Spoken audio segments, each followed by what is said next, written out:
Hello, femme de triomphe. J'espère que vous allez bien et que le mois de février a commencé sous de belles auspices pour vous.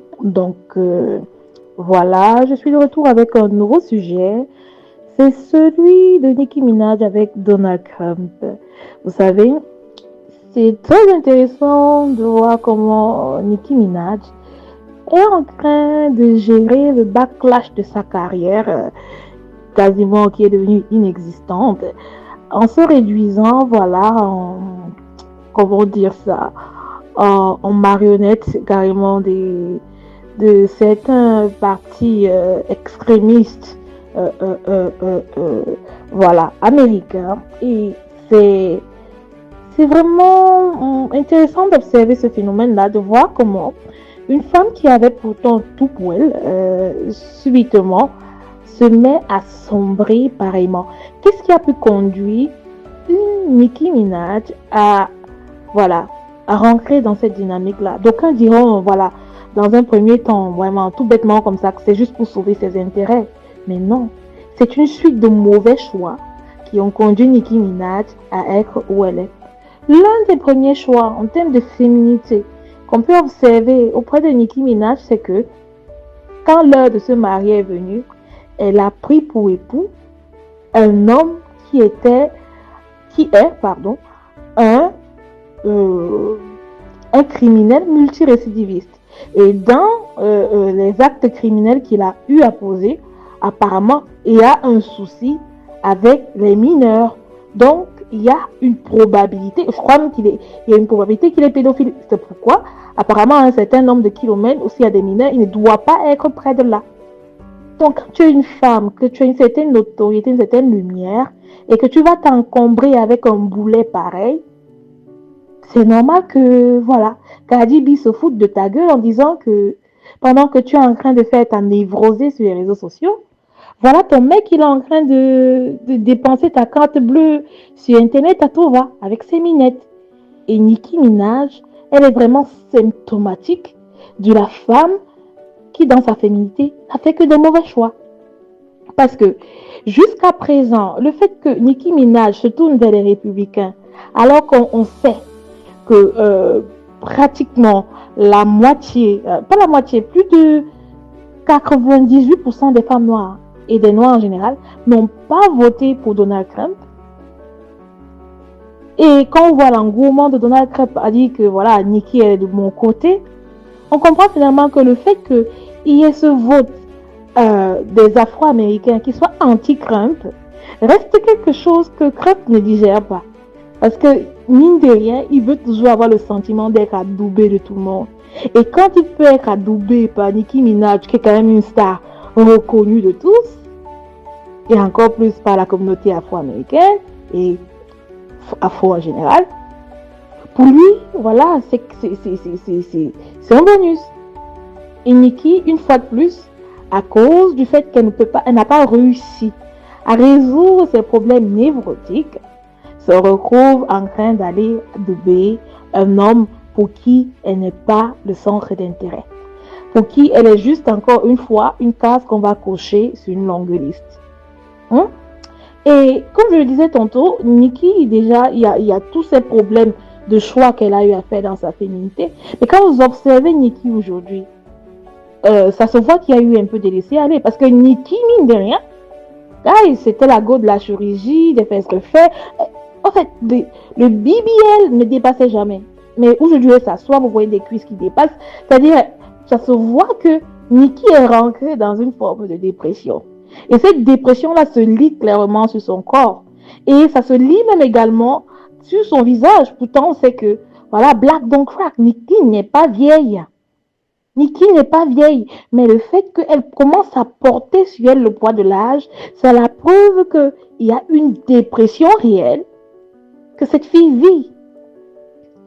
Une dépression réelle à cause d'une industrie qui lui a tourné le dos, à cause de sa manie à elle de toujours s'attaquer à tout le monde sur les réseaux sociaux. Une dépression qui est liée au partenaire qu'elle a assumé. Une dépression qui est liée à peut-être aussi un état de santé global qui n'est pas en sa faveur. Et Nikki, voilà, elle est dans cet engrenage-là. Et comme elle n'est pas prête de réellement faire face à ces démons, elle cherche les raccourcis. Et quel est le raccourci le plus parfait? Parce qu'il faut faire rentrer de l'argent. D'ailleurs, on la soupçonne d'être ruinée. Il faut faire rentrer de l'argent. Et comment faire pour faire rentrer de l'argent si ce n'est pas faire parler de soi et de la manière la plus flamboyante? Nikki a trouvé que le bouc émissaire de cela, c'était le Parti républicain, en l'occurrence la personne de Donald Trump. Et c'est comme ça qu'elle est allée talocher, voilà, le clan républicain en commençant à raconter des histoires sur Jésus-Christ. On est tous conscients que Nikki n'a jamais été une chrétienne affirmée ou confirmée. Je suis rien pour prétendre que voilà, ces nouvelles assertions pour voilà, de plus en plus dire qu'elle est en Jésus et que tout sont faux. Mais sauf que vu le lourd passé de cette dame, vu d'où elle vient, ça nous laisse quand même perplexes sur le choix de Nikki d'aujourd'hui venir prononcer une quelconque velléité de se réclamer de Jésus, pas compte-goutte, mais comme un gros seau d'eau comme ça qu'elle verse sur elle, comme si elle rentrait pleinement dans une baignoire où on a écrit Jésus-Christ. Pourtant, c'est une fille qui, de manière claire, a eu à blasphémer des symboles religieux chrétiens. On se souvient des tapis rouges aux Golden Globes, qu'elle critique actuellement de rituels, où cette fille s'est déguisée en homme, en pape rouge. C'est des histoires. Je ne sais pas pourquoi ces gens-là, quand ils veulent toujours parodier une religion, ils n'hésitent pas à parodier la religion chrétienne. Ils n'hésitent pas à parodier parfois la croix du Christ et tout ce qui va avec. Nikki, aujourd'hui, dans ses clips également, elle sait pertinemment, elle a des paroles qui sont anti-Christ. Mais vous comprenez qu'il n'y a que uniquement derrière son ralliement à Donald Trump et le fait qu'on l'accepte, un mouvement de masse. Il n'y a rien de fond. Et justement parce qu'il n'y a rien de fond, que ce soit sa conversation avec Erika Kirk ou tout le reste, ça va s'écrouler comme un château de cartes. Et je vous assure, ce que eux ils voulaient, c'est cet effet vraiment d'annonce que Nikki nous a rejoint. Mais il n'y aura rien de substantif ni de constructif pour elle à la fin. Et une fois de plus, voilà encore un mauvais choix que Nicki Minaj a fait dans la gestion de sa carrière, dans la gestion de sa féminité. Et ça va lui coûter très cher, malheureusement. Ça va lui coûter très cher parce que même si les républicains, semblent l'adouber, ceux qui la portent réellement ne vont plus la porter. Ils ne vont plus la porter et ils vont la vomir. Et on sait comment ça se passe.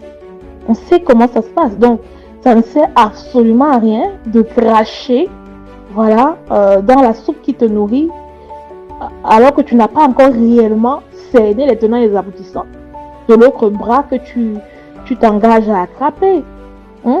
Et aujourd'hui, on voit une Nikki qui vient dire que les Golden Globes, c'est un culte. Comment Nikki, elle se prend pour qui? Elle veut nous apprendre quoi? Elle backfire at everything, à tous ceux qui vont every tongue that we judge her come against her. Nicki Minaj, non mais c'est go. Il y a quelque chose qui n'a pas marché avec cette fille en fait.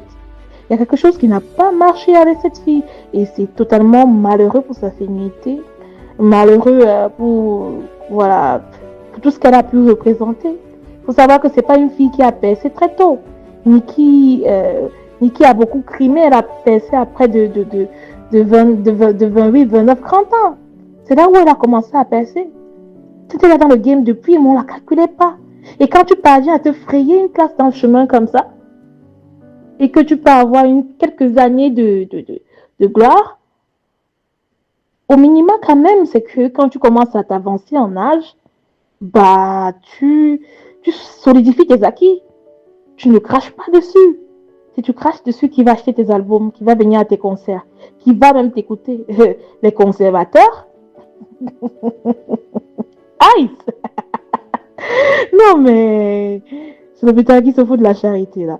Donc d'ici à la fin de Triomphe, portez-vous bien.